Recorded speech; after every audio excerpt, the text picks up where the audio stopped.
নমস্কার, আমি নতুন পরিচিতির পাপিয়া। কারা দেখছেন আমার রান্নাঘরে এসেছে দেখেছেন? কতগুলো পাখি।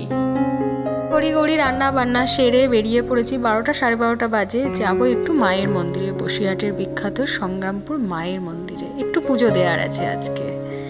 এই যে আমরা চলে এসেছি মায়ের মন্দিরে। মাকে কি সুন্দর করে সাজিয়ে রেখেছে। মাকে অবশ্য সবসময় নতুন নতুন সাজে দেখতে পাই যখনই আসি না কেন। জানেন তো, আজ আমাদের একটা বিশেষ দিন। আজ আমাদের 4th অ্যানিভার্সারি। সেই উপলক্ষে এসেছি মায়ের এখানে পুজো দিতে। অ্যানিভার্সারি, জন্মদিন, এই দিনগুলোতে, বিশেষ বিশেষ দিনগুলোতে মায়ের মন্দিরে আসি আমরা পুজো দেওয়ার জন্য। মায়ের মন্দিরটা আমাদের এখান থেকে, আমাদের বাড়ি থেকে খুবই কাছে। সকলের পুজো দেওয়া হয়ে গেছে, এখন চলছে প্রার্থনা। সকলকে মা ভালো রাখুক, সুস্থ রাখুক, এটাই তো প্রার্থনা থাকে সকলের। আর এদিকে বাইরে চলছে অসম্ভব বৃষ্টি। যাব একটু ভোলেনাথের মন্দিরে, যেহেতু ভোলেনাথের মন্দিরে যেতে গেলে ফাঁকা আছে ওপরটা, ভিজে যাব, সেই জন্য অপেক্ষা করছি কখন বৃষ্টি থামে।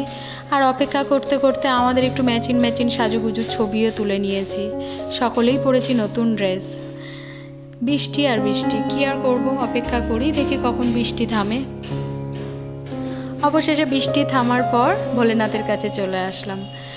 ভোলেনাথকে দেখলে মোহরকে পুজো করার কথা বলতে হয় না, আপনা থেকেই কখন যে ভোলেনাথের কাছে পৌঁছে যায় তখন খোঁজা লেগে যায়।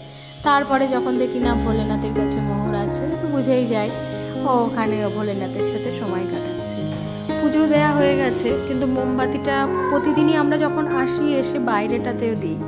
এখন যেহেতু প্রচণ্ড বৃষ্টি হচ্ছে, তাই বাইরে দেয়া যাবে না, এখন এখানেই মোমবাতিটা দিয়ে দিই। পুরোহিতের কাছ থেকে আবার একটু অনুমতি নিলাম যে ভেতরে দেয়া যাবে কি না। ভোলেনাথকে পুজো দেয়া হলো, মাকে পুজো দেয়া হলো, কিন্তু বৃষ্টি যে এখনো থামলো না।